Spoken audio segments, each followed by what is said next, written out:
Shalom. இன்று எரேமியா 25ஆம் அதிகாரத்தை நாம் தியானிக்க போகிறோம். கண்களை மூடி நாம் கர்த்தரை நோக்கி நாம் பார்ப்போம்.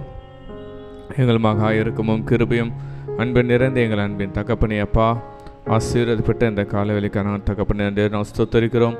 இத்தனை அதிகாரங்கள், 24 அதிகாரங்கள் அப்பா தகப்பன அந்த எரேமியா தீர்க்கதரிசி சொன்ன தகப்பன தீர்க்கதரிசனங்கள் அது எங்களோட வாழ்க்கையும் பொருந்துகிறதா இருக்கிறது அப்பா. மட்டும் எங்களோடு நீ பேசினீர், அசைவாடினீர், உமக்கு நன்றி செலுத்துகிறப்பா. இனிமேலும் தகப்பன இன்று இருக்கிற 25ஆம் அதிகாரத்தில் இருக்கிற சத்தியங்களை புரிந்து கொள்ள ஆவியானவரே இந்த கிறிஸ்துவை வெளிப்படுத்த நீர் இறங்கி வருமா ஜெபிக்கிறோம் ராஜா. ஆண்டவர் கேட்கிற இதயத்தில் தகப்பனே இதை 30 வருமா பலன் தர வேதவசனங்களை நீர் மாற்றுங்க.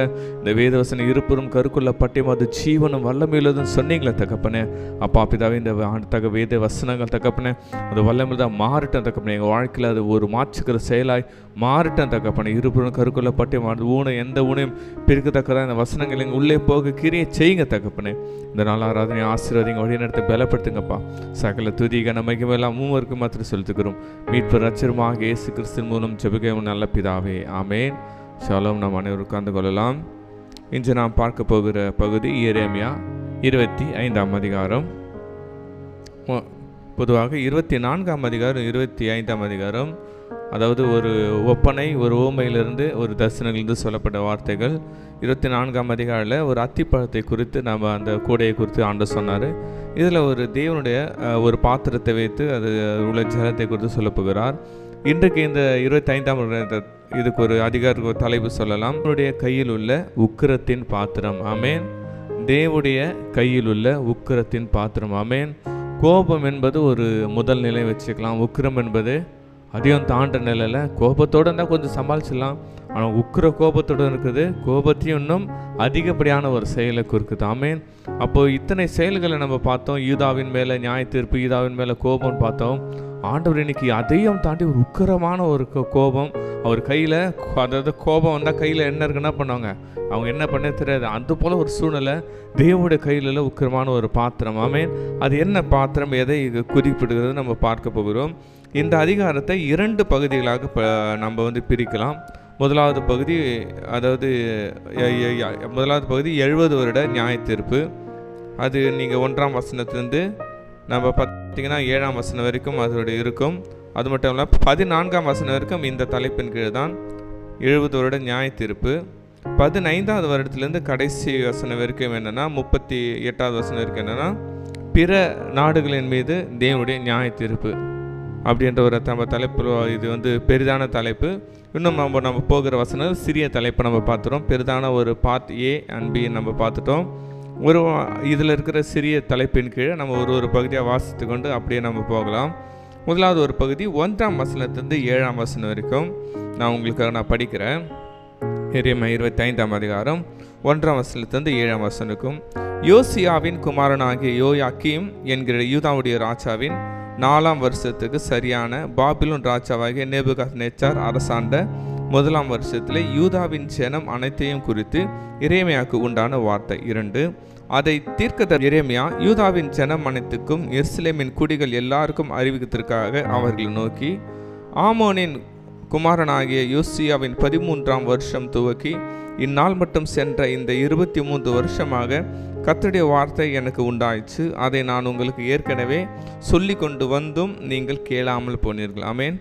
கர்த்தர் உங்களிடத்துக்கு தீர்க்கதரிசிகளாக தம்முடைய சகல ஊழியக்காரரும் ஏற்கனவே அனுப்பி கொண்டே இருந்தும் நீங்கள் கேளாமலும் கேட்கும்படி உங்கள் செவியை சாயாமலும் போனீர்கள். அவர்களை கொண்டு அவனவன் தன் பொல்லாத வழியும் உங்கள் கிரியைகளின் பொல்லாப்பையும் விட்டு திரும்பி உங்களுக்கும் உங்கள் பிதாக்களுக்கும் கொடுத்த தேசத்தில் சதா காலமும் குடியிருந்து அந்நிய தேவர்களை பின்பற்றாமலும் அவர்களுக்கு ஆராதனை செய்யாமலும் அவர்களை பணியாமலும் இருந்து நான் உங்களுக்கு தீமைக்கு தீமை செய்யாதபடி உங்கள் கைகளின் செய்கைகளால் எனக்கு கோபம் உண்டாக்காமலும் இருங்கள் என்று சொல்லி அனுப்பினேன். 7ஆவது வசனம். நீங்களோ உங்களுக்கு தீமையாக உங்கள் கைகளின் செய்கைகளினாலே எனக்கு கோபம் மூட்டும்படிக்கு என் சொல்லை கேளாமற் போனீர்கள் என்று கர்த்தர் சொல்லுகிறார், ஆமேன். இதில் 1ஆம் வசனத்தில் பார்க்குறோம். யோசியாவின் குமாரன் யோயாக்கீம் என்கிற யூதாவுடைய 4ஆம் வருஷம், ஆமேன். ஹல்லேலூயா. பாபிலோன் ராஜாவாகிய நேபுகாத்நேச்சார் அரசாண்ட 1ஆம் வருஷம்.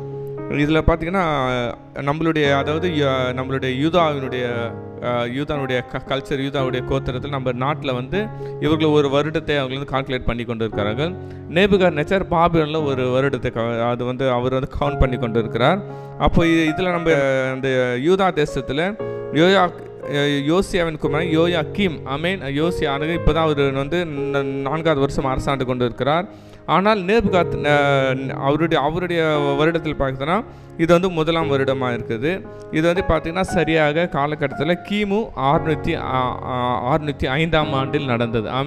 கிறிஸ்து பிறப்பதற்கு முன் 605ஆம் ஆண்டு இது வந்து நடக்கிறது. இதில் பார்த்திங்கன்னா இதை பார்த்திங்கன்னா இது 2ஆம் படையெடுப்புன்னு சொல்கிறாங்க. ஏன்னா 1ஆம் படையெடுப்பு நேபுகாத்நேச்சர் 1, அவர் வந்து 1வது படையெடுப்பில் தானியெல்லாம் சென்று விட்டார்கள். இது 2ஆம் முறை நேபுகாத்நேச்சர் 2 என்று ஒரு சில வேத ஆராய்ச்சியாளர்கள் சொல்லுகிறார்கள். இது நேபுகாத்நேச்சர் அப்படியே 2வது நேபுகாத்நேச்சர். அவர் 1வது நேபுகாத்நேச்சர் இறந்து ஒரு வருடம் ஆகிறது. அந்த மறு வருடத்திலே இந்த 2ஆம் நேபுகாத்நேச்சரும் 1வது படையெடுக்கிறது இந்த யூதாவின் மேல் தான் படையெடுத்து வருகிறான். இது நம்மளுடைய இந்த யூதா ராஜானுக்கு காலங்கள்லாம் நம்ம 2 அதிகாரங்களில் நம்ம பாஸ்ட் நம்மளுக்கு எக்ஸ்பிளைன் கிளியராக சொல்லிட்டாங்க. அதனால நம்ம அடுத்த வசனங்களுக்கு நம்ம போகலாம். 2ஆம் வசனத்தில் சொல்லுகிறது, தீர்க்கதரிசி எரேமியா யூதாவின் ஜனம் அனைத்துக்கும் எருசலேம் கொடுக்க அனைவருக்கும் தேர்வதற்காக. இதில் ஒரு சில வசனங்களை பார்த்தோம், மெய்ப்பர்களுக்கு சொன்னார். ஒரு சில வசனங்கள் உள்ள இருக்கிற ஆசார்களுக்கு சொன்னார். ஒரு சில வசனங்கள் தீர்க்கதரிசிகளுக்கு சொன்னார். ஒரு சில வசனங்கள் சாதாரணமான ஜனங்களுக்கு சொன்னார். பல மேடைகள் அவர் வந்து பிரசங்கம் பண்ணி 25 பிரசங்கள் மேலே பாச சொன்னாங்க. அது போல் பல இடத்துல மேடைகள் நின்று பிரசங்கம் பண்ணுறாரு. இது வந்து எந்த ஜனங்களை பார்த்தோன்னா சகல ஜனங்களையும், இதில் உயர்ந்தவன் தாழ்ந்தவன் சகல ஜனங்கள் எல்லாரையும் கூப்பிட்டு ஃபைனலாக ஒரு மிகப்பெரிதான ஒரு கொடிதான ஒரு எச்சரிப்பை ஆண்டவர் அவங்களுக்கு சொல்லுகிறார். அல்லேலூயா. இந்த 4ஆம் வசனத்து 7ஆம் வசனம் வரைக்கும் நம்ம பார்க்குறோம். மகனே, நான் உனக்கு வசனத்தை சொன்னேன், நான் கீழ்ப்படின்னு சொன்னேன். நீ கீழ்ப்படிஞ்சு தான் கண்டிப்பாக உனக்கு நான் ஆசீர்வாதம் வந்திருக்கும். ஆனால் நீங்கள் வேணுன்ட்டு என்ன பண்ணுறீங்க, கீழ்ப்படிய மாட்டோம் என்கிறதுனால கண்டிப்பாக உங்கள் மேல் நியாய தீர்ப்பு வருவது நிச்சயம் என்று சொல்லுகிறேன். நம்ம முன்னாடி நம்ம வசனங்களை பார்த்தோம். எத்தனையோ இடங்களில் தீர்க்கதரிசி வந்து பல இடங்களை சொல்லிகிட்டே இருக்கிறாரு. சொல்லும் அவள் திரும்பவும் சொல்கிறாங்க, நீங்கள் சொல்கிறத கேட்க மாட்டோம். அல்லேலூயா. அப்படியே பண்ணுற ஒரு கடின இருதயம் உள்ள ஜனங்களுக்கு ஆண்டவரே பார்த்து சொல்கிறாரு, இனிமேலும் உங்கள் மேலே நான் மன இறுக்கமாக இருக்க மாட்டேன். நீங்கள் கண்டிப்பாக தீமை செய்துடைய பலன் நீங்கள் என்ன பண்ணோம், அனுபவிச்சு தான் ஆகணும் என்று சொல்லுகிறார். நம்ம தமிழில் ஒரு சரியான ஒரு பழம் இருக்குல்ல, அதாவது உப்பு தின்றவன் என்ன பண்ணினோம், தண்ணி கொடுத்து நம்ம அதனை எதை ஒப்புன்னு சொல்லுங்க, தவறு செய்தவர்கள் கண்டிப்பாக தண்டனை அனுபவிச்சு தான் ஆகிறோம் என்கிற ஒரு கோட்பாடு. ஏனென்றால் அவளுக்கு எத்தனையோ வாய்ப்பு கொடுத்தும் அதை வந்து அவங்க என்ன பண்ணுறாங்க, மிஸ்யூஸ் பண்ணுறாங்க. அது மட்டும் இல்லை, இந்த 3ஆம் வசனத்தில் அவர் எத்தனை வருடம் பிரசங்கிருக்காரு பாருங்க, 23 வருஷம் தீர்க்கதரிசனம். நம்மலாம் ஒரு வாட்டி சொல்லனாலே டயர்டாகும். அவனுக்கு நான் என்ன பண்ணிட்டேன், 2-3 வாட்டி சொல்லிட்டேன், கேட்க மாட்டேறான். போய் கேடா போன்னு சொல்லிவிடும். நம்ம சொல்லுவோம், நான் 4-5 வாட்டி சொல்லிட்டேம்மா, கேட்கல. இதுக்கப்புறம் அவர் ஆனால் இந்த எரேமியா தீர்க்கதரிசி 23 வருடம் பிரசங்கத்தை கொண்டு இருக்கிறார். ஆனால் இன்றைக்கும் யூதாவுக்கு அதே நிலைமை தான். அப்போ எந்த அளவுக்கு, ஏன்னா கர்த்தரும் அந்த எப்படியாவது மனம் திரும்பிடாங்க, எப்படியாவது ஒரு வாட்டியாவது இந்த பிரசங்கத்தை கேட்டு மனம் திரும்பிடாங்கன்னு எவ்வளோ போராடி எரேமியா மட்டும் இல்லை பல தீர்க்கதரிசிகள் சொல்லிகிட்டே கொண்டு இருக்கிறாரு. ஆனாலும் அவங்கள ஸ்டபனாக இருக்கிறாங்க, நாங்கள் மனம் திரும்ப மாட்டோம். அப்போ இவ்வளோ கடினமாகவே இருக்கிறே, அப்போ உனக்கு திரும்ப நான் எப்படி இறங்குதுன்னா தேவனுடைய கோபத்தை அவர் வெளிப்படுத்துகிறார். அதாவது இந்த 23 வருடங்கள் குறிக்கப்பட்டது. இது வந்து 23 வருடம்னா 20 வருடம் அவர் வந்து அந்த யோசியாவின் ராஜா கீழே, யோசியானா ஒரு நல்ல ராஜா, அவர் கீழே இருந்து பிரசங்கித்து வந்தார். அடுத்த மாதம் 3 மாதம் மட்டும் அவருடைய மகனாகிய யோவாகாஸ் அவருடைய ஆட்சியின் கீழே 3 மாதம் பிரசங்கிக்கிறார். அதுக்கப்புறமா தான் யோயாக்கீம் என்ற அவருடைய ஆட்சி கீழாக 3 வருஷம். அப்போ பார்த்தீங்கன்னா மொத்தம் 23 வருஷங்கள் கிட்ட இவர் பிரசங்கித்து கொண்டே இருக்கிறார். எத்தனை அரசாட்சிகள் மாறினாலும், ஏன்னா யோசியா வந்து கர்த்தருக்கு பிரியமானவர்கள் கொஞ்சம் ஸ்ட்ராங்காக அவருக்கு சப்போர்ட் வந்திருக்கும். ஆனால் இந்த யோயாக்கீம்லாம் கர்த்தருக்கு விரோதமான பொல்லாப்புச்சைகள் இருந்தாலும் என்ன, கர்த்தர் எனக்கு சொல்லிட்டா நான் அந்த பணியை செய்வேன். கர்த்தர் எனக்கு சொல்லிட்டா அந்த பணியை செய்வேன். இன்றைக்கு நம்ம ஆண்டவர் எத்தனை முறை நம்ம சொல்கிறோம்ல, நான் 2 முன்னாடி சொல்லிட்டேங்க, கேட்கலங்க. ஒரு வாட்டி ஃபோன் பண்ணாங்க, எடுக்கலைங்க. அப்படிதான் சொல்லிட்டு என்ன பண்ணுறேன், நிறைய பேர் ஊழியத்தை நிறுத்து. ஆனால் கர்த்தர் அந்த ஆத்துமாக்காக எந்த அளவுக்கு அவர் தாகப்படுகிறார். ஆமீன். ஒரு தீர்க்கதரிசிகள் எந்த அளவுக்கு தன்னுடைய எப்படியாவது ரட்சிக்கப்பட மாட்டாங்களா என்று ஒரு நிலை. ஆமீன். அப்போ நாம் கூட கர்த்தர் ஒரு காரியத்தை சொன்னார், நான் அது எத்தனை முறை ஆனாலும் பரவாயில்ல, ஆமீன், நாம் தொடர்ந்து செய்து கொண்டே இருக்கிறோம். ஆமீன். ஏனென்றால் கர்த்தர் நமக்கு உங்களுக்கும் எனக்கும் கொடுத்த பணி அது. ஆமீன். அதை நாம் செய்துதான் முடிக்க வேண்டும். அல்லேலூயா. இப்போ நம்ம அடுத்தபடியாக 2வது பகுதி போகலாம். 8லிருந்து 11 வரைக்கும். இதுக்கு ஒரு தலைப்பு கொடுத்தோம், 70 வருடம் பாழாக்கப்படுதல் அல்லது 70 வருடம் சிறைப்பட்டு போகுதல் என்ற ஒரு தலைப்பில் 8லிருந்து 11 நான் உங்களுக்காக படிக்கிறேன். நீங்கள் என் வார்த்தைகளை கேளாமற் போனபடியினால் இதோ நான் வடக்கே இருக்கிற சகல வம்சங்களையும் என் ஊழியக்காரனாகிய நேபுகாத்நேச்சார் என்கிற பாபிலோன் ராஜாவையும் அழைத்து அனுப்பி அவர்களை இந்த தேசத்துக்கு விரோதமாகவும் இந்த குடிகளுக்கு விரோதமாகவும் சுற்றிலும் இருக்கிற எல்லா ஜாதிகளுக்கும் விரோதமாகவும் வர பண்ணி அவைகளை சங்காரத்துக்கு ஒப்பு கொடுத்து அவைகளை பாழாகவும் இகழ்ச்சிக்குரியாகிய ஈசல் போடுதலாகவும் நித்திய வனாந்தரங்களாகவும் செய்வேன் என்று கர்த்தர் சொல்லுகிறார். மகிழ்ச்சியின் சத்தத்தையும் சந்தோஷத்தின் சத்தத்தையும் மணவாளின் சத்தத்தையும் மணவாட்டின் சத்தத்தையும் ஈந்திரத்தின் சத்தத்தையும் விளக்கின் வெளிச்சத்தையும் அவர்களிருந்து நீங்க பண்ணுவேன் என்று கர்த்தர் சொல்லுகிறார். இந்த தேசமெல்லாம் வனாந்திரமும் பாழாகுமாகும். இந்த ஜாதிகளோ 70 வருஷமாய் பாபிலோன் ராஜாவை சேவிப்பார்கள். 70 வருடம் நிறைவேறின பின்பு நான் பாபிலோன் ராஜாவினிடத்திலும் அந்த ஜாதியினிடத்திலும் கல்தேருடைய தேசத்தினிடத்திலும் அவருடைய அக்கிரமத்தை விசாரித்து அதை நித்திய பாழிடமாக்கி நான் அந்த தேசத்துக்கு விரோதமாய் உரைத்த என் வார்த்தைகளை எல்லாம் எரேமியா சகல ஜாதிகளுக்கும் விரோதமாக தீர்க்கதரிசனமாக சொன்னதும் இந்த புஸ்தகத்தில் எழுதியிருக்குமா யாவையும் அதன் மேல் வரப்பண்ணுவேன் என்று கர்த்தர் சொல்லுகிறார். ஹல்லேலூயா. அப்போ இதில் என்ன பார்க்குறோம்? முதலாவது 7 வசனம் வடக்கே இருக்கிற சகல வம்சங்களையும். ஹல்லேலூயா.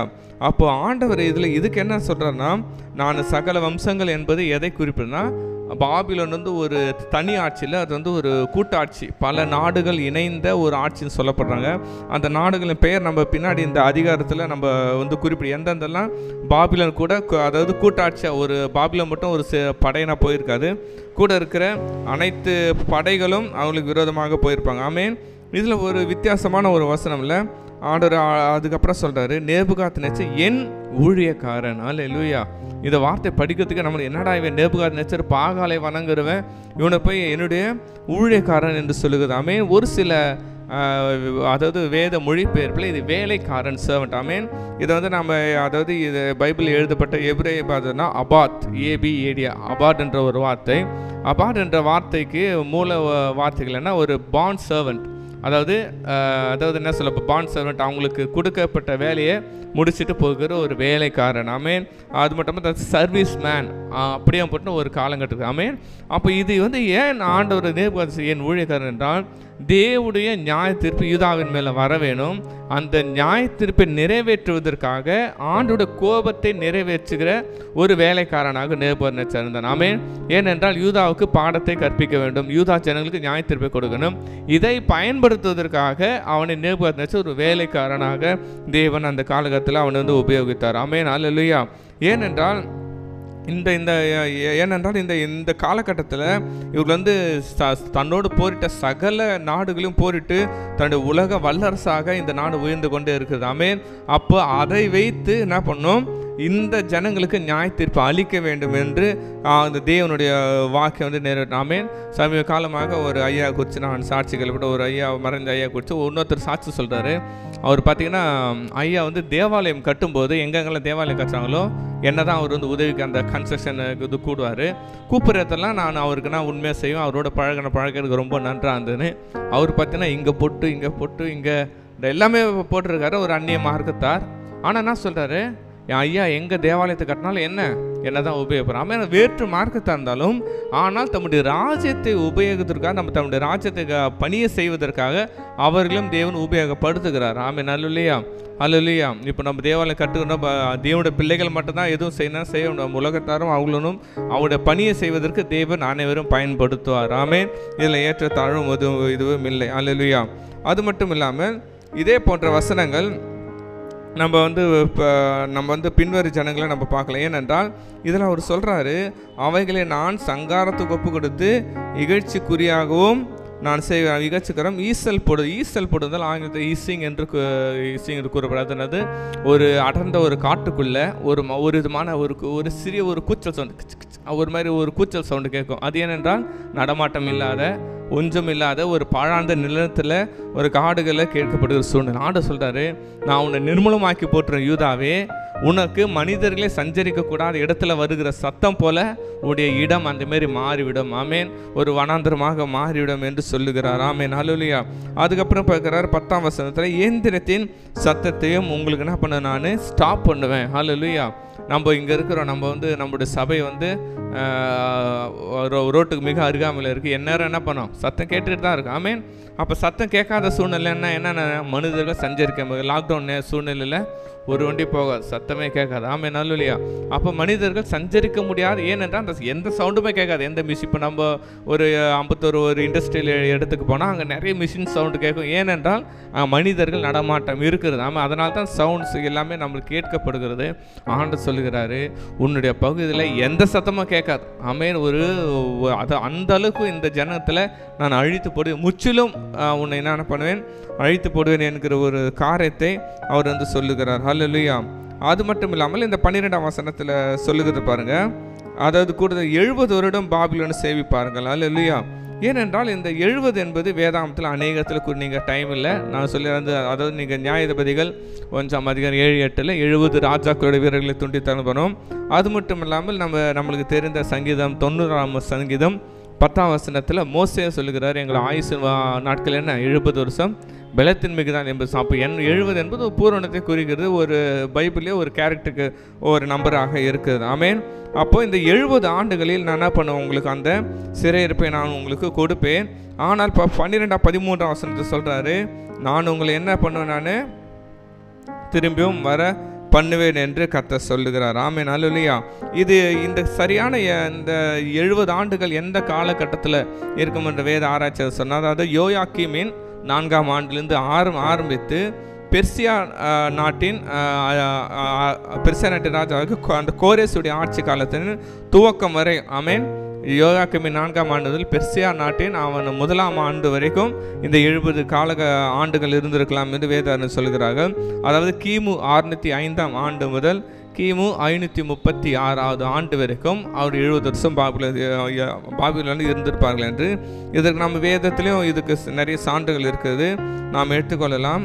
2 நாளாகமும் 36ஆம் அதிகாரம் 20வது வசனத்திலிருந்து நான் படிக்கிறேன். 36ஆம் அதிகாரம் 20வது வசனத்திலிருந்து 23வது வசனம் வரைக்கும். இதில் என்ன அந்த காலகட்டத்தில் குறிப்பிடப்படுது. 21லேருந்து படிக்கிறேன்.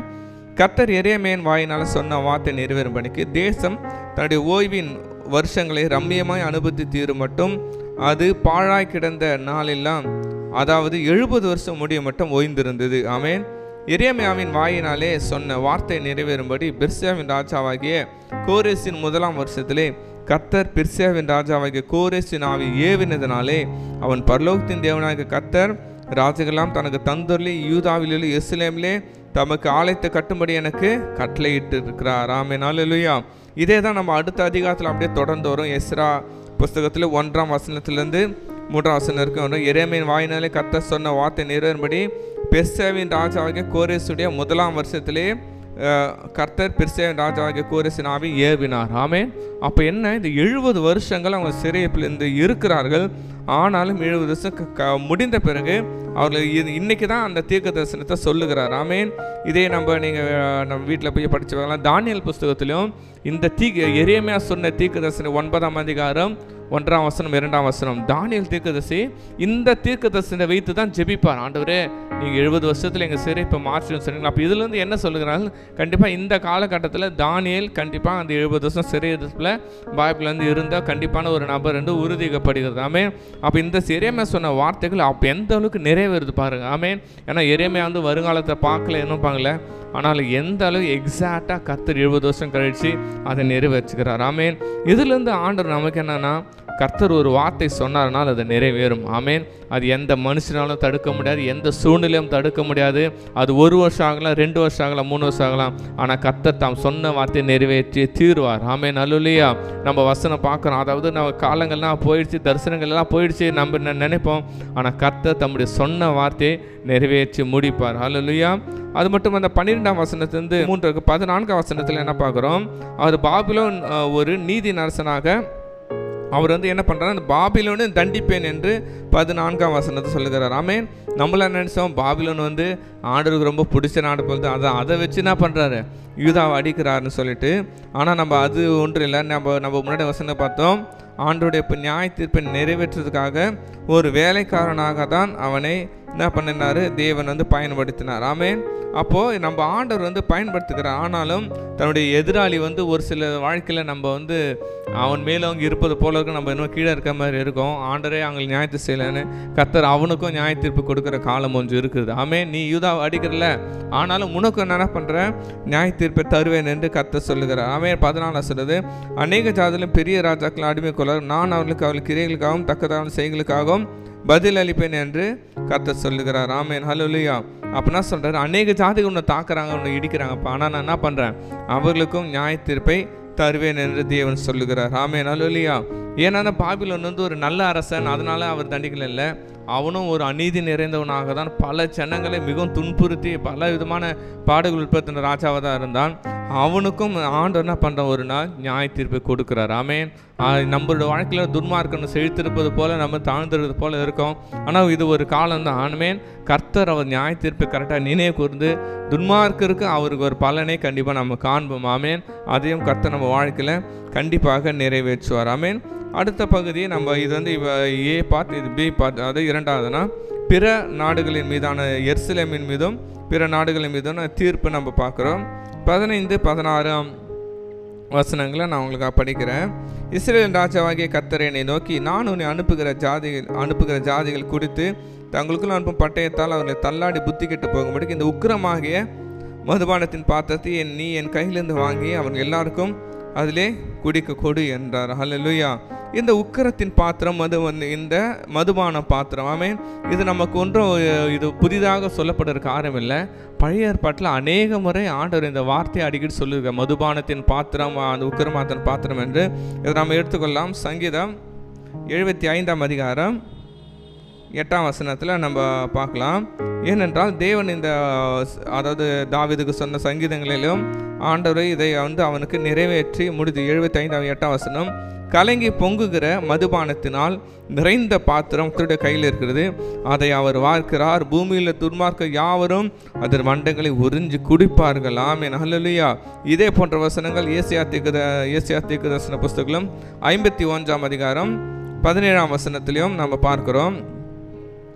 எழும்பு கர்த்தருடைய உக்கிரத்தின் பாத்திரத்தை அவர் கையிலிருந்து வாங்கி குடித்திருக்கிற எருசலேமே எழுந்து நில், தத்தளிக்க செய்யும் பாத்திரத்தின் வண்டங்களை நீ உறிஞ்சி கொடுத்தாய். ஆமென். அல்லேலூயா. அப்போ இந்த பாத்திரத்தில் ஒரு ஜலம் இருக்கிறது. அந்த நீர் ஒரு கெட்டு போன ஒரு நீர் போல். ஆமென். அந்த பாத்திரத்தில் ஒரு ஜலம் இருக்கிறது. அது மிகவும் ஒரு பழுதான ஒரு நிலை. அப்போ அதை நீ என்ன பண்ணுற, கர்த்தரோட உக்கிரத்த கோபலுக்கு நீ கோபத்தை அதை குடித்து தான் ஆக வேண்டும் என்று கர்த்தர் சொல்லுகிறார். ஆமென். அல்லேலூயா. அப்போ இது கர்த்தரோட உக்கிரத்தின் கோபத்தில் இதுவும். அது மட்டும் இல்லாமல் கர்த்தர் இந்த அருமையான ஒரு வெளிப்பாடை தேவன் காலை நேரத்தில் கொடுத்திருக்கிறார். சற்று நம்ம கவனமாக கவனிக்கலாம். என்னாகமும் எடுத்துக்கொள்ளலாம். என்னாகமும் 5ஆம் அதிகாரம் 11ஆம் வசனத்திலிருந்து 31ஆம் வசனத்துக்கு நம்ம படிக்க டைம் இல்லை. நான் இதோட சம்பவத்தை உங்களுக்கு சுருக்கமாக சொல்லிடுறேன். என்னாகவும் 5ஆம் அதிகாரம் 11ஆம் வசனம் 31. இது கணவன் மனைவிக்கான ஒரு பிரச்சனை. ஆமென். அந்த காலகட்டத்தில் இஸ்ரவேல் தேசத்தில் போலீஸ் இல்லை, எதுவும் இல்லை. அவர்கள் ஆசார் இடத்துல தான் தன்னுடைய நியாய தீர்ப்பெல்லாம் பண்ண அவங்க சொல்ல வேண்டும். நியாயத்தில் இதில் கணவன் மனைவிக்கிடையான சரீரப்பிரமான விபச்சாரம் செஞ்சுட்டதை கணவன் பார்த்துட்டாருன்னு வச்சுங்களேன். இல்லை மனைவி தவறு செஞ்சதை கணவன் பார்த்துட்டார். ஆனால் மனைவி என்ன பண்ணுறாங்க, அதை ஒத்துக்க மாட்டுறாங்க. இல்லைங்க நான் தப்புலாம் செய்யலைன்னு சொல்லிட்டு. ஆமாம், இதை எப்படி ப்ரூஃப் பண்ணுறது? இந்த காலகட்டத்தில் என்ன பண்ணுறாங்க, ஏதோ அந்த ஜெனட்டிக்லாம் ஏதோ சயின்ஸில் பண்ணுறாங்க. ஆனால் அந்த காலத்தில் யாரும் பார்க்கல, எப்படி அதை ப்ரூவ் பண்ணுறதுன்னு. அதுக்கு 2 பேரும் ஆசார் இடத்துல வரணும். ஆசாரியன் ஒரு ஜலத்தில் நீங்கள் பார்த்தீங்கன்னா அதில் 11ஆம் வசனத்தில் இருக்கும் பாருங்கள். 16ஆம் வசனத்தில் 17 ஒரு மண்பாண்டத்திலே பரிசுத்த ஜலம் வாத்து வாசத்தலத்தின் தரையில் இருக்கும் புழுதியிலே கொஞ்சம் எடுத்து அதை ஜலத்திலே போட்டு, ஆமேன். அதாவது ஒரு அழுக்கான தண்ணி, ஆமேன், ஒரு அழுக்கான தண்ணி. இதை அந்த பரிசுத்த பானத்திலேருந்து அந்த யாவங்க தப்பு செய்தா, அதாவது சஸ்பெக்ட் பண்ணுறாங்களோ, தப்பு சஸ்பெக்ட் பண்ணுறாங்களோ, அவர்கள் அந்த ஜலத்தை குடிக்க வேணும். அந்த ஜலத்தை அவளுக்கு குடித்தா, ஒருவேளை அந்த ஸ்திரீ தப்பு பண்ணலைன்னா 19ஆம் வசனத்தை, நீ தீட்டுப்படாததாய் பிறர் முகம் பாராமல் இருந்தால் சாபகரமான இந்த கசப்பான ஜலத்தின் தோஷத்துக்கு நீங்களாக இருப்பாய். அவங்க தப்பு செய்யலைன்னா அந்த ஜலத்தை குடிக்கும்போது அவங்களுக்கு வயிற்றுக்கு எந்த ப்ராப்ளம் ஆகாது. ஒருவேளை அவர்கள் தப்பு செய்திருந்தால் 27ஆம் வசனம் கொடுப்பாங்க, அந்த ஜலத்தை குடிக்க செய்த பின்பு சம்பவித்தது, அவள் தீட்டுப்பட்டு தன் புருஷனுக்கு துரோகம் பண்ணி இருந்தால் சாபகரமான அந்த ஜலம் அவளுக்குள் பிரவேசித்து கசப்புண்டானதுனால் அவள் வயிறு வீங்கி இடுப்பு சூம்பும், அவடி அந்த ஸ்திரீ ஜனங்களுக்குள்ளே சாபமாக இருப்பாள். ஆமேன், அல்லேலூயா. அப்படின்னு ஒரு வசனத்தில் அப்போ இஸ்ரவேலின் அடையாளம் ஒரு சாபம். ஆமேன். இது ஒரு பயங்கரமான ஒரு விபச்சாரத்தின் பாவத்தினால அப்போது அந்த வயிறு வீங்கிறதுனால அனைவருக்கும் ஒரு அடையாளமாக இருக்குமா. என்ன இவங்களுக்கு மட்டும் வயிறு ரொம்ப பெருசாக இருக்குது, ஐயோ இவங்க அந்த விபச்சார பாவத்தில் சிக்குன்ட்டுனா இப்போ நான் தண்ணி ஜலத்தை குடிச்சிருக்கேன், அதனால தான் வயிறு வீங்க இருக்குது. அது எல்லாருக்கும் ஒரு அவமானம். அந்த அவமானத்தை நீங்கவே முடியாது. ஆமேன். அவனுக்குள்ள ஒரு பெரிய ஒரு அவமானமாக இருக்கும். அதே அந்த ஜலத்தை தான் ஆண்டவர் இங்கு குறிப்பிடுகிறார். ஆமேன். யூதாவே, நான் உன்னை நியாயம் தீர்க்க போகிறேன், யூதாவே நான் உன்னை தண்டிக்க போகிறேன், நீ எனக்கு செய்த ஒரு கணவன் மறைவிரோதமான அப்படியாப்பட்ட ஒரு துரோகத்தை நீ செய்துட்டாய், ஆனால் உனக்கு இந்த கசப்பான இந்த பாத்திரத்தை நான் உன்னிடத்தில் தான் நான் குடிக்க போகிறேன், இதை குடித்த பின்பு நீ அனைத்து ஜனங்களுக்கு முன்னாடி சொன்ன பாருங்க, நீ ஒரு அடையாளமாக இருப்பாய். என்னப்பா யூதா ஜனம் இப்படி அழிந்து போச்சு, என்னப்பா எப்படி இந்த யூதா ஜனம் இவ்வளோ தாழ்வான நிலையை போயிடுச்சான்னு சொல்றாரு. அதுதான் உன் அடையாளம். ஆமேன், அல்லேலூயா.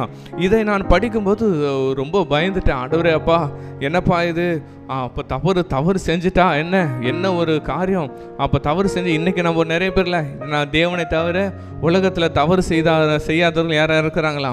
யாருமே இல்லையாப்பா. அப்போ உங்களை சாபத்தின் தண்ணீரை ஒரு வேளை நீங்கள் எங்களுக்கு கொடுத்துட்டிங்கன்னா எப்படிப்பான்னு சொல்லிட்டு ஒரு ஏக்கம் இந்த செய்தியை ஏற்படும்போது கர்த்தர் அருமையான ஒரு காரியத்தை காலையில் வெளிப்படுத்தினார். நம்ம இதை தான் லூக்கா 22ஆம் அதிகாரம் 42ஆம் வசனத்தை ஒரு அருமையான ஒரு சம்பவம் நடைபெறுகிறது.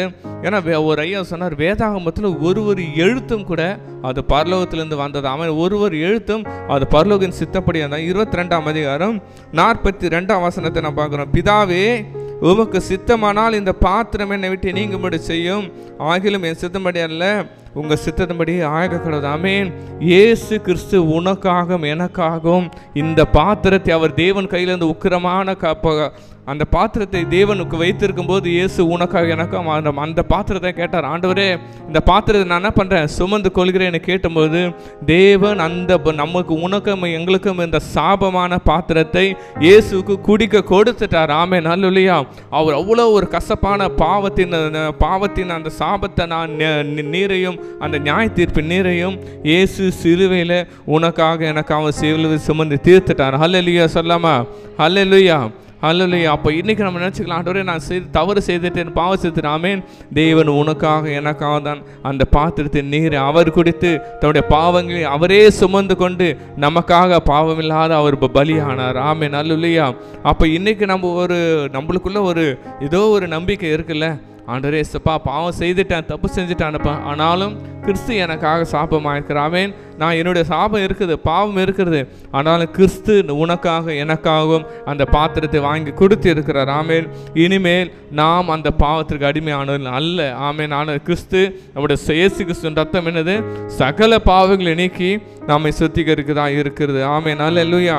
அது மட்டும் இல்லாமல் நான் அடுத்த பகுதி 17ஆம் வசனத்திலிருந்து 26ஆவது வசனம் வரைக்கும் இது என்னன்னா, எருசலேம் தத்தளிக்கும் பாத்திரம். ஆமென், அல்லேலூயா. எருசலேம் எந்த அளவுக்கு தத்தளிப்பின் பாத்திரமாக இருக்க போகிறது என்று நம்ம பார்க்குறோம். இதில் பார்த்திங்கன்னா அநேக காரியங்கள் குறிப்பிடப்படுது. அதாவது எருசலேம் மற்றும் பிற நாடுகளுக்குள்ளதான ஒரு தேவனுடைய நியாய தீர்ப்பை பார்த்தோம். இதில் வரிசையாக 18ஆம் வசனத்திலிருந்து, அதாவது முதலாவது எகிப்தின் ராஜாவை தான் இதில் குறிப்பிடப்படுது. ஏமேன், அல்லேலூயா. ஏனென்றால் எகிப்து நினச்சானா நான் தான் இருக்கிறதுலே பெரிய ஒரு ராஜா, என்னை வீழ்த்த இந்த பார்வோன் நான் நினச்சானா என்னை வீழ்த்த கடவுளாலே நினச்சாலும் எதுவும் முடியாதுன்னு சொல்லிட்டு பெருமையில் இருந்தானா. அப்போ தேவனுடைய நியாயத்தீர்ப்பு பிற நாடுகள் வந்து தொடங்குகிறது. அது தொடங்கி எந்த நாட்டிலேருந்து 17-26 வசனம் வரைக்கும் அது அனைத்து தேசங்களும். ஆமேன். இஸ்ரேல் மாத்திரம் இன்னைக்கு நம்ம நினச்சிருப்போம் ஆண்டவர் என்னை மட்டும் தான் தண்டிக்கிறாரு, அவன் பாரு சுகமாக இருக்கிறான், ஆண்டவர் என்னை மட்டும் தான் தண்டிக்கிறாரு, அவன் பாரு சுகம். இல்லவே இல்லைங்க. ஆமேன். அல்லேலூயா. ஆண்டவர் இன்னைக்கு நம்ம சொன்ன போல யாரெல்லாம் மீறுதல் செய்கிறார்களோ அவர் தேவனுடைய பாவத்திற்கும் தேவனுடைய நியாயத்தீர்ப்புக்கு என்ன பண்ணாங்க, கண்டிப்பாக உட்படுவார்கள். ஆமேன். அல்லேலூயா. அதே தான் இதில் நம்ம பார்த்திங்கன்னா நம்மளுக்கு தெரிந்த ஒரு சில பெயர்கள் வந்து இருக்கு 20ஆம் வசனத்தில். அது வந்து ஊத் தேசம் என்று சொல்லப்படுகிறது. ஊத் தேசம் நம்ம எங்கே கேள்விப்பட்டிருப்போம்? யோபு புஸ்தகத்தில் 1ஆம் அதிகாரத்தில். இது எங்கே விசேஷமாக இது இப்போ பாலஸ்தீனுடைய கிழக்கு பகுதியில் இருந்திருக்கலாம். இது ஒரு அந்நிய தேசமாக இருந்திருக்கலாம்னு சொல்லப்படுகிறது. அது ஆனால் இந்த பகுதி புலம்பல் 4ஆம் அதிகாரம் 21ஆம் வசனத்தில் இது வந்து அதாவது ஏதோமும் ஆண்ட இதுவுக்கு விரோதமாக பாவம் செஞ்ச நாடு தான். அந்த ஏதோமோட இணைக்கப்பட்டதாக சொல்லப்படுகிறது. ஆமேன். அல்லேலூயா. அதுக்கடுத்து பார்த்தா இங்கே தீரு ராஜா நம்ம பார்த்துருக்கோம். 23 தேதான் நம்ம பார்க்குறோம். தேதான் யாருன்னு பார்க்குறோம்? ஆதியாகவும் 25ஆம் அதிகாரம் 3ஆம் வசனத்தில் இவரும் ஒரு ஆபிரகாமின் மகனாக இருக்கிறார். ஆமீன். இவருக்கும் ஒரு சொந்தமாக ஒரு தேசம் இருக்கிறதாக வந்து பார்க்கப்படுகிறது. அது மட்டும் இல்லாமல் நம்ம வந்து தேமா பார்க்குறோம். தேமா, பூஸ் இவருக்கு எல்லாமே ஆதியாகமம் 22ஆம் அதிகாரத்திலையும் 21ஆம் வசனத்திலையும் இவர் வந்து ஆபிரகாமுடைய சந்ததியாக இருக்கிறார்கள், சந்ததின்னு வந்து சொல்லப்படுகிறது. அதுபடி 25ஆம் வசனம் சிம்ரி. ஆமீன். இவரும் பார்த்தோன்னா ஆபிரகாமின் சந்ததி தான். ஆதியாகமம் 25ஆம் அதிகாரம் 2ஆம் அதிகாரம் 6ஆம் வசனம். ஏன் இந்த சந்ததிகள்லாம் அவங்களாம் புற ஜாதிகளாக இருந்தார்கள். ஆமீன். நம்ம வந்து தேவன் யாரை தெரிந்து கொண்டார்? ஆபிரகாமை தெரிந்து கொண்டார். அவன் வழியில் ஈசாக்கை தெரிந்தார்.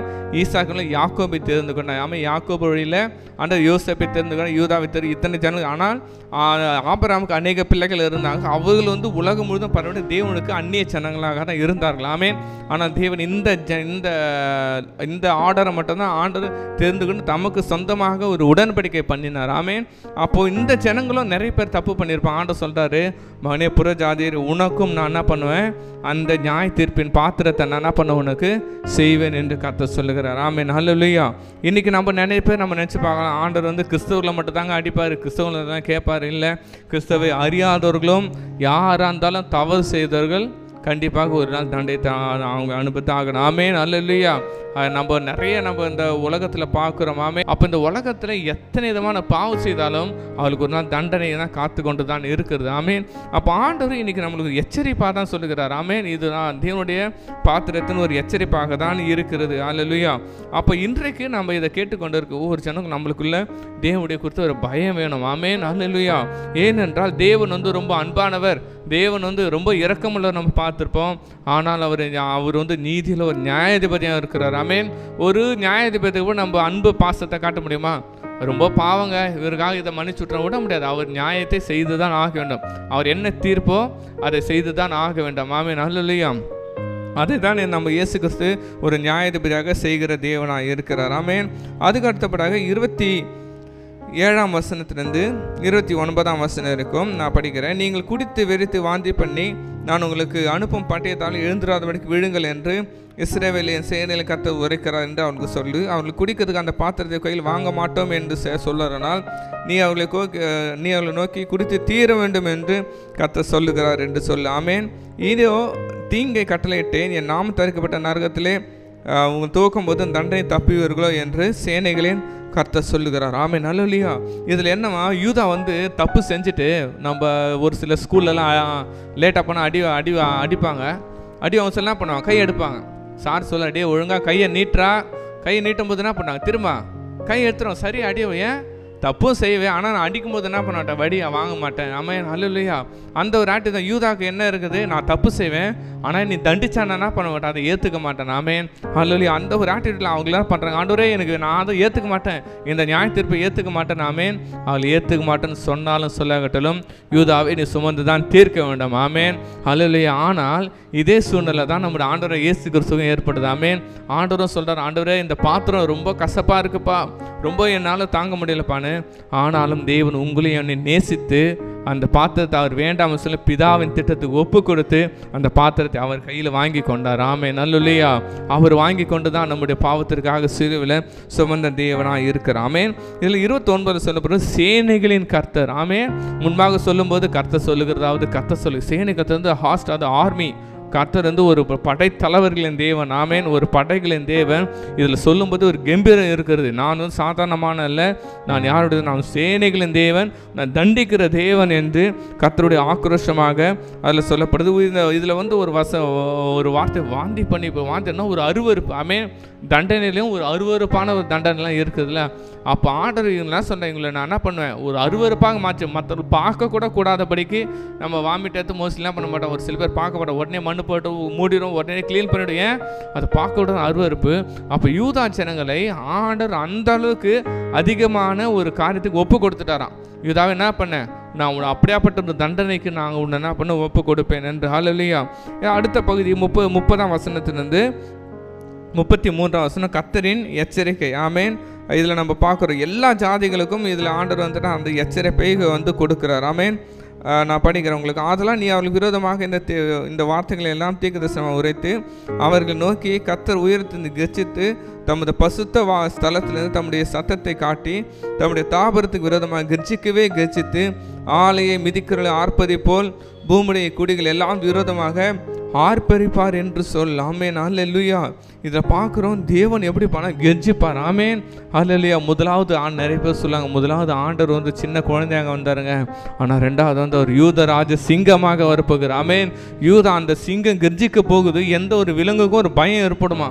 ஏன், காட்டுக்கு ராஜா ஏன் சிங்கம் தான், சிங்கம் கெர்ஜிக்க போல ஒரு பயம், ஒரு திகில், அதோடைய கெர்ஜனையாக அந்த அளவுக்கு ஒரு பவர்ஃபுல்லாக இருக்கு. ஆண்டு சொல்கிறாரு, நான் இந்த ஜனங்களை, இந்த உலகத்தை நியாயத்தீர்ப்பேன், நான் கெர்ஜிக்கிற சிங்கம் போல எழும்புவேன் என்று கர்த்தர் சொல்லுகிறார். ஆமென். இதை 32 இது ஜாதிகளுக்கு தீமை பரவும், பூமியின் எல்லைகளிலிருந்தும் இந்த காரியங்கள் என்ன பண்ணும், இது வந்து பரவும் என்று சொல்லப்படும். இந்த நியாயத்தீர்ப்புகளை வந்து கொடிதான். இதே நீங்கள் வெளிப்படுத்தின விசேஷங்கள் வெளிப்படுத்த 19 அதிகாரத்தில்.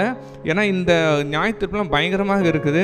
தேவன் அந்த நியாயத்தீர்ப்பை கடைசி காலத்திலையும் அதை அது கடைசி காலத்தில் நிறைவேற்றுகிற தேவனாக இருக்கிறார். ஆமென். அப்போ இன்னைக்கு கூட பார்க்குறோம் நம்ம, அதாவது பைபிளில் தடைப்பட்ட நாடுகள் 10 நாடுகள் இருக்குது. ஆமென். பைபிள் வாசிக்கூடாது, அதாவது தொழுகையில் நடக்கூடாது. அவங்களாம் என்ன பண்ணுறாங்க, தேவனுக்கு விரோதமாக காரியங்களை செய்து கொண்டு இருக்காங்க.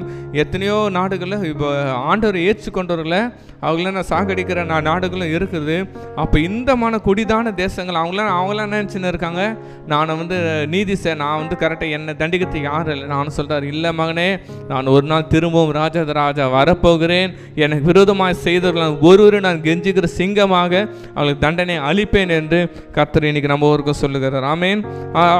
இதுக்கு அடுத்தபடியாக கடைசி ஒரு பகுதி 34ஆம் வசனத்திலிருந்து 38வது வசனம் வரைக்கும் நம்ம பார்த்தோன்னா, இது வந்து மெய்ப்பொருளுக்கு திரும்ப ஒரு கடைசியாக எச்சரிக்கார். நம்ம முன்னாடி அதிகாரத்தில் பார்த்தோம், இந்த மெய்ப்பொருளுக்கு ஒரு எச்சரிக்கை கொடுத்து மீண்டும் கடைசியாக அவங்களுக்கு ஒரு எச்சரிக்கை கொடுக்குறாரு. ஏன், அந்த மெய்ப்பொருள் சொல்லப்பட வெறும் மெய்ப்பொருள் மந்தை மெய்ப்பொருள் இல்லை, அவர் வந்து ராஜாக்கள், தீர்க்கதரிசிகள், ஆசாரியர்கள், ஜனங்களை மேய்க்கிற ஒவ்வொருவருக்காகவும் அந்த காரியங்கள் வந்து என்ன பண்ணது வந்து குறிப்பிடப்பட்டுள்ளது.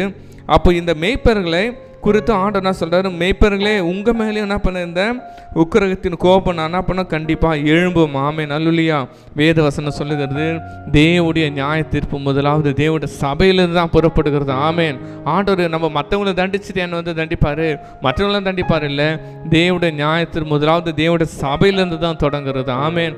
அப்போது அதாவது நம்ம ஒரு வசனம் பார்க்குறோம், 1 பேதுரு 4ஆம் அதிகாரம் 18ஆம் வசனத்தில், நீதிமானே ரட்சிக்கப்பட அறுதலான பாவியான எங்கத்தி போவான். ஆமென். அப்போ ஆண்டவர் சொல்கிறே, நீதிமானே நீ தான் ஊழியம் செய்கிற, நீ மெய்ப்பனாக இருக்கிற, நீ ஒரு ஊழியக்காரனாக இருக்கிற, ஆனால் நீயே தப்பு செஞ்சுட்டா எப்படி? நான் ஃபஸ்ட்டு யாரை ஒன்று கேட்பேன், முதல்ல உன்னை தான் நான் கேட்பேன். அல்லேலூயா. அப்போ உலகத்தில் ஆண்டவர் நம்மளை எல்லாரும் ஒரு சாட்சிகளாக வைத்திருக்கிறார். ஆமென். உலகத்தில் உங்களை என்னையும் ஒரு நல்ல ஒரு ஆண்டவருடைய சேவகனாக வச்சிருக்கார். அப்போ நாம் உலகத்தை காட்டிலும் நாம் பரிசுத்தமாக இருக்க வேண்டும். ஆமென். அடிக்கடிக்கு ஐயா சொல்லுவார், நம்ம அதாவது அந்த எபிரேய பாஷையில் பரிசுத்தம் இருக்குது, பரிசுத்துக்கு ஆப்போசிட்டு நம்மளாம் சொல்லுவோம் தமிழ் அசுத்தம் என்று சொல்லுவோம். ஆனால் எபிரேய பாஷையில் அசுத்துக்கு எதிர்ப்பு சாதாரணம். ஆமென். சாதாரணமாக இருக்கிறது. ஆமாம், இப்போ நீ நம்ம நிறைய பேரோம் நான் வந்து சாதாரணமாக இருக்கிறேங்க, ஏதோ போகுது வருதுன்னு நான் என்னுடைய வேலை ஸ்தலத்தில் இருக்கிறேன் பண்ணுறேன்னு இல்லைங்க. ஆமேன். உங்களை என்ன தேவன் தமக்கு பசுத்த ஜனமாக ஏற்படுத்தியிருக்கிறார். ஆமேன். இந்த ஜனத்தை எனக்கென்று ஏற்படுத்தினேன், அவள் என் துதியை சொல்லி வருவார்கள். ஆமேன். நல்ல அப்போ ஆண்டவர் எனக்கு கடைசியாக ஆண்டவர் ஊழியக்காரர்களுக்கு ஒரு எச்சரிப்பு கொடுக்குறார். ஊழியக்காரர்களே, நான் உன்னை ஏற்படுத்தினேன். ஆமாம். இந்த அதிக சுருக்கமாக முன்னாள் அதிகாரத்தில் விரிவாக சொல்லப்படுது. உனக்கு எதுக்கு ஏற்படுத்தினேன்? ஆமேன். நீ அவர்களை மேய்ப்ப, அவங்களோட கூட இருப்பதானே நான் உன்னை நல்லா பண்ணேன். ஆனால் நீ என்ன பண்ணிட்டு அந்த காரியத்தை செய்துட்டேன். ஆமேன். அந்த அதிகாரத்தை வசனத்தை நான் ஒரு சகோதரருக்கு நான் ஷேர் பண்ணும்போது சொன்னார், இதுலேருந்து நீங்கன்னா அதாவது மெய்ப்பர்களே சரியான மந்தைகளை வந்து சரியாக மேய்க்காமல் நம்ம இடருமே, அப்போ நம்ம ஏதாவது செஞ்சு தான் உங்கள் ஷேரிங் சொல்லும்போது சொன்னார். ஆனால் இந்த கேட்கும்போது எனக்கு ரொம்ப மனசு கஷ்டமாகுது. ஏன்னா இப்போ தான் எனக்கு அதாவது எனக்கு ஒரு புதிய ஃப்ரெண்டு சர்க்கிள் வந்து கிடைச்சிது. அவங்களெல்லாம் வேறு மார்க்கத்தாங்க. நான் வந்து அன்றைக்கி நீங்கள் சர்ச்சுக்கு கூப்பிட்டீங்க ப்ரேயருக்கு, நான் வரலான்னு நினச்சேன். திடீர்னு அவங்க ஃப்ரெண்டுங்க எனக்கு வாடா கொஞ்சம் அர்ஜென்ட்டாக வாடா வெளியே போகலான்னு கூப்பிட்டாங்க. நான் போனேன். எங்கன்னு போயிட்டா அவளை ஒரு ஹிந்து டெம்பிள் ஆண்ட போயிட்டு வா இதுக்கு என்ன கூட்டுன்னு போகலான்னு சொல்லிட்டாங்க. நான் அங்கே போயிட்டு இருக்கிற ஒரு சூழ்நிலை ஆச்சு. எனக்கு இப்போ தான் யோசனை வருது. அப்போ நம்ம என்ன பண்ணோம், நான் அந்த ஃப்ரெண்டான என்ன சொல்லியிருக்கலாம், இல்லைடா நான் சர்ச்சுக்கு போன டைமாக சொல்லியிருக்கலாம். ஆனால் நான் அவருடைய பேச்சு கேட்டேன், என்ன பண்ணிட்டேன், நான் அவர்களோட வழியில் போயிட்டேன். எனக்கு இது ஆண்டவர் ஆமே நல்ல இல்லையா. அப்போ ஆண்டவர் உங்களையும் என்னையும் ஒரு மேய்ப்பர்களாக ஒரு ஆண்டவருடைய மக்களை மேய்க்கிற பிரதானியாக அதை ஆண்டவர் நியமிச்சிருக்கேன். ஆமேன். நாம் எழும்பிதான் மற்றொரு சுவிசேஷத்தை அறிக்க வேண்டும். ஆமேன். முதலாவது மாற்றம் என்பது நம்மிடையே வர வேண்டும். ஆமேன். முதலாவது ஆண்டவருடைய கோபத்தில் ஆண்டவர் என்ன எதிர்பார்க்கும்போது நாம் திருந்த வேண்டும். நாம் மனமாறின பிறகு நம்ம அந்த சீஷர்களையும் போய் மற்றவர்களும் திடப்படுத்துவது நம்முடைய கடமையாக இருக்குது. ஆமேன். இன்றைக்கு நம்ம எழுந்திருக்கலாமா? ஆண்டவர் இன்னைக்கு நம்ம இடத்துல என்ன சொல்லுகிறார்? ஆண்டவருடைய நியாய தீர்ப்பை எச்சரிப்பை நம்ம கேட்டு, ஆண்டவரே ஒருவேளை உமக்கு விரோதமாக நான் ஏதாவது செய்த மன்னிங்க ஆண்டவரே. அப்பா எங்களுக்கும் அந்த சிறையிருப்பை நீர் மாற்றி போடுங்கப்பா. நாங்களும் ஆண்டவரே, நாங்களும் உலகத்தில் எத்தனையோ பேர் பாவம் செய்த மறித்து போகலாம். ஆனால் எனக்கு அந்த சூழ்நிலை இல்லைப்பா. நாங்கள் உங்களை நம்புகிறோம்ப்பா. நாங்கள் உங்களிடத்துல ஓடி வந்துடுறோம். அந்த யூதாக்கு சொன்ன அதே அழைப்பை ஆண்டவர் இன்னைக்கு நம்ம ஒரு எடுக்கிறார். நம்ம ஆண்டவர் ஒப்படைச்சு இந்த நம்மளோட ஜெபத்தை நம்ம செய்யலாமா?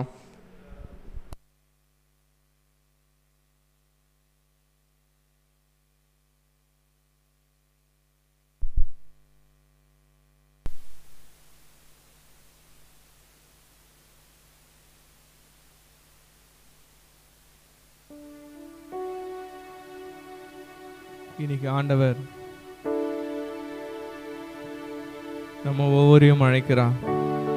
மகனே ப்ளீஸ் உலகத்தை நம்பி போகாதே,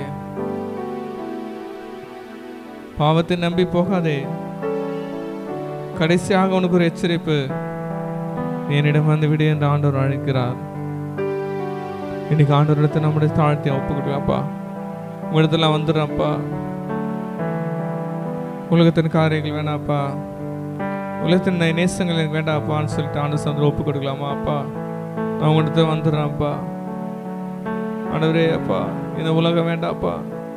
ஆண்டவரே இந்த பாவங்கள் வேணாப்பா. ஆண்டவரே எனக்கு தக்கப்பனே உலகத்தின் காரியங்கள் வேணாம். ஆண்டவரே சப்பா, ஆண்டவரே நீ எங்களோட கூட இருங்கன்னு சொல்லிட்டு ஆண்டு சமுத்திரம் வச்சு செபிக்கலாமா? வருவா தருணம் மிதுவே அழைக்கிறாரே, வல்ல ஆண்டவர் இயேசு வந்தை. அப்பா வருவாய் தருணம் மிதுவே அழைக்கிறாரே, வல்ல ஆண்டவர் இயேசு வந்தை. அழகுமாயே அழகுமாயே நிலைத்திடாதே, அதை நம்பாதே மயக்கிடுமே. அழகுமாயே நிலைத்திடாதே, அதை நம்பாதே மயக்கிடுமே. மரணமோ நான் சந்திக்குமே, மறவாதே உன்னாண்டவரை. வருவாய் தருணமிதுவே அழைக்கிறாரே, வல்ல வல்ல ஆண்டவர் இயேசு வந்தே. ஷபரி பல பரி பர பர பர பாக்கரபா ஓரியாந்தர பாக்கர வர பலபா ஷபாக்கரபா. அப்பா பிதாவே உமக்கு நன்றி செலுத்துகிறோம். இந்த நாளிலும் கூட எரேமியா 25வது அதிகாரம் மூலமாக எங்களோடு பேசினீரே. நாங்கள் மண்டையில் நாங்கள் திரும்ப வேண்டும் அப்பா, உமக்கு செவி கொடுக்க வேண்டும் என்று அப்பா எங்களோடு கூட நீர் தெளிவாய் பேசினதற்காக நன்றி செலுத்துகிறோம். இந்த வேளையிலும் கூட பரிசுத்த ஆவியானவர் அப்பா எங்க மத்தியில் நீங்க அசைவாட போகிற கிருபைகளுக்காக நன்றிகளை ஏறெடுக்கிறோம். இயேசுவின் ரத்தம் ஜெயம், இயேசுவின் நாமத்தினால் பிதாவே, ஆமென். எரேமியா 25:12 வசனம். 70 வருஷம் நிறைவேறின பின்பு நான் பாபிலோன் ராஜாவிடத்திலும் அந்த ஜாதியிடத்திலும் கல்தேயருடைய தேசத்திடத்திலும் அவர்களுடைய அக்கிரமத்தை விசாரித்து அதை நித்திய பாழிடமாக்கி. இந்த இடத்துல நம்ம பார்க்கிறோம், இங்கு இந்த யூத ஜனங்களுக்கு எரேமியா தீர்க்கதரிசி மூலமாக ஆண்டவருடைய வார்த்தை கடந்து வருது. நீங்கள் என் பக்கம் திரும்புங்கள், இல்லை நீங்கள் திரும்பாவிட்டீங்கன்னா நீங்கள் 70 வருடம் நீங்கள் சிறையிருப்பான ஒரு வாழ்க்கையில் ஒரு பாதையில் நீங்கள் கடந்து போக போகிறீங்க. ஆனாலும் அதற்கு கீழ்ப்படிந்து போவீர்கள். ஆனால் 70 வருடம் பிறகு உங்களுக்கு மீண்டுமாக ஒரு விடுதலை வரும் என்று இங்கு கர்த்தர் சொல்லுகிறாரு. அதுலேயும் ஆண்டவர் இங்கே சொல்கிறாரு, ஒருவேளை அந்த கூட்டத்தில் அக்கிரமக்காரராகிய பாபிலோன் ராஜா, கல்தேயர் மற்றும் மற்ற ஜனங்கள் இருந்தார்களானால் நான் அவர்களை விசாரித்து அவர்களை நித்திய பாழிடமாக்கி விடுவேன் என்று இந்த நாளிலும் கூட கர்த்தர் என்னோடு கூட பேசி கொண்டிருக்கிறாரு. கர்த்தர் நம்மையும் கூட நம்ம சிறைப்பட்டு போன ஒரு வாழ்க்கையிலிருந்து நம்மளை விடுதலை செய்த பிறகும் மீண்டும் மீண்டுமாக ஆண்டவருக்கு கீழ்ப்படியாம நம்ம முரட்டாட்டத்தின் பாதையில போய் அவருக்கு விரோதமாக நம்ம கீழ்ப்படியாமைக்குள்ள நம்ம போனோம்னா ஆண்டவருடைய நியாய தீர்ப்பு, ஆண்டவருடைய தண்டனை மீண்டுமாக நம் பக்கம் வரும் என்று இந்த வசனம் குறிப்பிடுகிறது. இந்த நாளில் பரிசுத்த ஆவியானவர் என்னோடு கூட இடைபெற்று கொண்டிருக்கிறார். என் மகளே, ஒருவேளை நீ எனக்கு கீழ்ப்படியாத காரியங்கள் உண்டா, சற்று நீ யோசித்து பார் என்று என்னோடு கூட பேசி கொண்டு இருந்தார். முதலாவது நீ உன்னை மாற்றிக்கொள் என்று ஆண்டவர் என்னோடு கூட இவ்வளவு நேரம் அநேக காரியங்களை குறித்து வெளிப்படுத்தினார். சற்று இந்த நேரத்தில் நம்ம ஆராய்ந்து பார்க்கலாமே. ஒருவேளை ஆண்டவர் நம்மளை விடுதலை செய்த பிறகும் ஆண்டவர் நம்மளை அவருடைய ரட்சிப்பின் பாதையில் நம்ம தெரிந்து கொண்ட பின்பும் நம்ம மீண்டும் அவருக்கு பிரியமில்லாத காரியங்களுக்குள்ள நம்ம பிரவேசிக்கிறோமா, அவருக்கு கீழ்ப்படியாமையில அவருடைய வார்த்தைக்கு விரோதமாக சென்று கொண்டு இருக்கிறோமா? இந்த வேளையில நம்ம யோசித்து பார்ப்போம். ஆண்டவரே, ஒருவேளை அப்படிப்பட்ட பாதையில நான் முரட்டாட்டத்தின் வழியா நான் கடந்து போவேன், ஆனால் இந்த நேரத்துல என்னுடைய கல்லான இருதயத்தை உடைத்து நீங்க சதையாய் மாற்றுங்க. அப்பொழுது உங்களுடைய வார்த்தை என்னுடைய செவிகளுக்குள்ள போவோன்னு நம்மளை விட்டு கொடுப்போமா? இந்த நேரம் நம்ம ஆண்டவரோடு கூட இடைபெறுகிற நேரம். நம்ம ஆண்டவர்கிட்ட நம்ம விட்டு கொடுப்போம். ஆண்டவர்கிட்ட நம்ம கேட்போம், ஆண்டவரே, எந்தெந்த இடத்துல நான் மாற்றிக்கொள்ள வேண்டும், எந்தெந்த இடத்துல முதலாவது நான் மனம் திரும்பணும், எந்தெந்த இடத்துல ஆண்டவரே நான் உங்களுக்கு கீழ்ப்படியணும். எத்தனையோ தடவை நீங்க எங்களுடைய போதகர் மூலமாக, எங்க ஜெபக்குழு தலைவர்கள் மூலமாக நீங்க பேசின போதிலும் அநேக வார்த்தைகளுக்கு நான் செவி சாய்க்காம நான் முரட்டாட்டத்துல நான் போய் நான் ஆண்டவரே சிறையிருப்பின் வாழ்க்கையில நான் சிக்கி கொண்டனே. இந்த நாள்ல என்னை விடுதலை ஆக்கும் என்று நம்ம ஆண்டவரிடத்துல விட்டு கொடுப்போமா? வாழ்நாளே எல்லாம் வீணாலாய்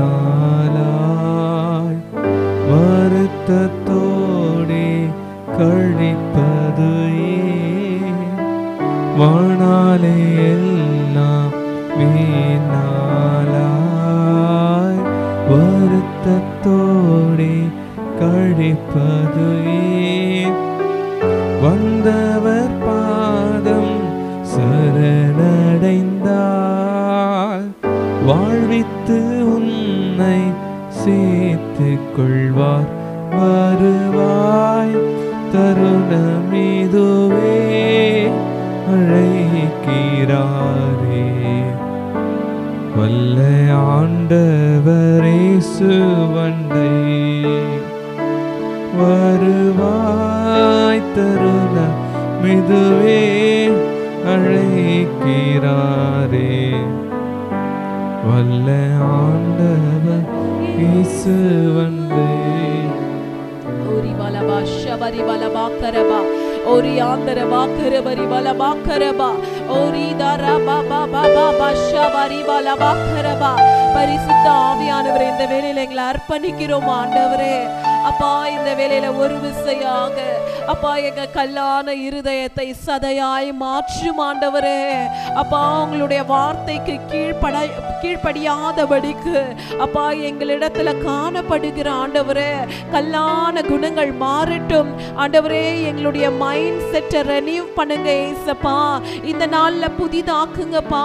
நாங்க இனி உங்க வார்த்தைகளுக்கு செவி சாய்க்க வேண்டுமே ஆண்டவரே. நாங்க உங்களுடைய வார்த்தைக்கு விரோதமாய் சென்று மீண்டுமாக ஆண்டவரே அப்பா இதோ சிறையிருப்புல நாங்க போய் சிக்கி கொள்ளாதபடிக்கு, உமக்கு விரோதமாய் நாங்க முரட்டாட்டத்தின் பாதையில போகாதபடிக்கு எங்களை பக்கமாய் திருப்பும் ஆண்டவரே. இந்த வேளையில எங்களை அர்ப்பணிக்கிறோம் அப்பா. எத்தனையோ தடவை உமக்கு பிரியமில்லாத காரியங்களை நாங்க செய்திருக்கிறோம். இந்த வேளையில பரிசுத்த ஆவியானவர் ஒரு விசையாக எங்கள் மீது மனம் இறங்கி அப்பா எங்களை நீங்க மீண்டுமாக கட்டும் ஆண்டவரே. உம்முடைய வார்த்தைகளுக்கு இனி நாங்கள் செவி கொடுத்து அதன்படி நாங்கள் செய்ய எங்களை அர்ப்பணிக்கிறோம் ஏசப்பா. இந்த நாள்ல எங்களை ஆண்டவரே புதிதாக்குங்க. நாங்க எந்தெந்த இடத்துல நாங்க மாற்றிக்கொள்ள வேண்டும் என்பதை அப்பா இந்த புதிய ஆண்டுல அப்பா இந்த புதிய ஜூவிஷ் நியூ இயர்ல ஆண்டவரே எங்களுக்கு நீங்க கற்றுக் கொடுங்கப்பா. நாங்க புதிய மனிதர்களாய் நாங்கள் மாற வேண்டும் ஆண்டவரே. நாங்க பழைய மனிதர்களாகவே நாங்க இருக்க கூடாதுப்பா. எங்க குணங்கள் மாறணும் அப்பா. எங்கள் நடைகள் மாறட்டும், எங்கள் வாழ்க்கை மாறட்டும், எங்க ஆவிக்குரிய வாழ்க்கை அடுத்த அளவுக்கு செல்லட்டும் ஆண்டவரே. அப்பா, நாங்கள் உமக்காக கனி கொடுக்கிற ஜனங்களா எங்களை மாற்றும் அப்பா. அப்பா, இதோ ஆண்டவரே எதெல்லாம் தடையாய் நின்று கொண்டிருக்கிறதோ உம்முடைய ராஜ்யத்திற்கு விரோதமாக கனி கொடுக்க கூடாதபடிக்கு தடையாய் நிற்கிற எல்லா ஆண்டவரே கடின இருதயங்களை மாற்றி போடும் ஆண்டவரே. ஓரி பாலா ஷபாலா பரி பாலா கரபா ஓரி ஆந்தர பாக்கரபரி பாலா ஷபர பாலா பர பாலா பர பாலா ஓரி ஆந்தர பாக்கரபா. உம்முடைய பிரசன்னத்திற்காக நன்றி நன்றி நன்றி ஆண்டவரே. எங்களை தாழ்த்தி அர்ப்பணிக்கிறோம் அப்பா. உங்க கரத்துல எங்களை விட்டு கொடுக்கிறோம். எங்களை புதிதாய் இந்த நாள்ல நீங்க மாற்றினதற்காய் நன்றி. இயேசுவின் ரத்தம் ஜெயம், இயேசுவின் நாமத்தினால் பிதாவே.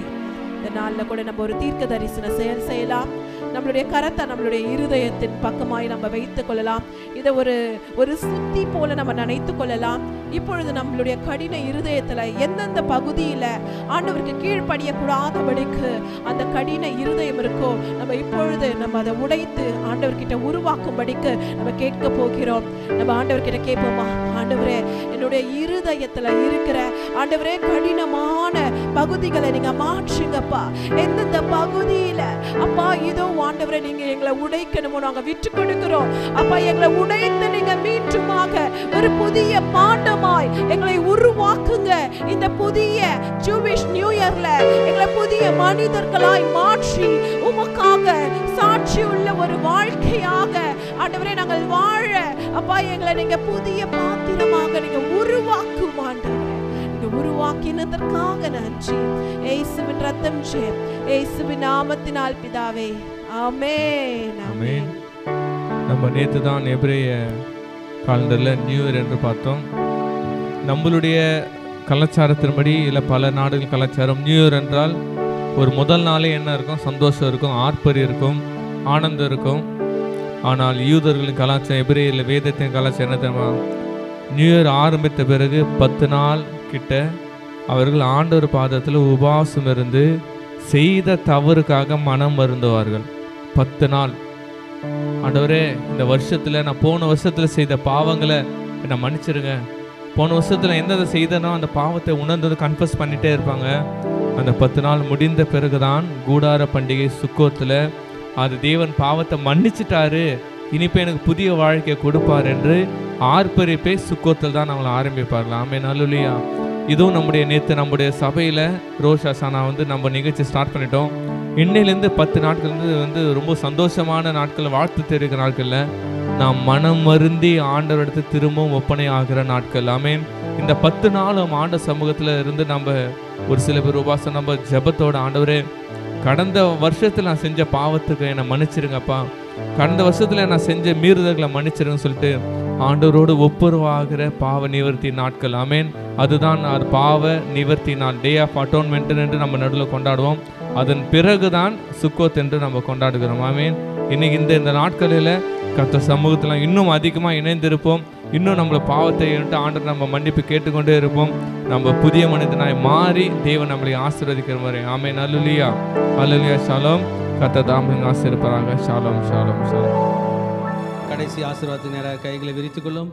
ஈவரக்கா அடோனாய் வயீஷ்மரக்கா யா ஏ அடோனாய் பனவ் அல்லக்கா விஹுனக்கா ஈஷா அடோனாய் பனவ் அல்லக்கா வயசம் லக்கா ஷாலோம், வயசம் லக்கா ஷாலோம். கர்த்தர் உன்னை ஆசீர்வதித்து காக்க கடவர். கர்த்தர் தன் முகத்தின் மேல் பிரகாசிக்க பண்ணி உன்மேல் கிருபையாக இருக்க கடவர். கர்த்தர் தன் முகத்தை உன்மேல் பிரசன்னமாக்கி உனக்கு சமாதானம் கட்டளையிட கடவர். ஹல்லேலூயா, ஹல்லேலூயா, ஹல்லேலூயா.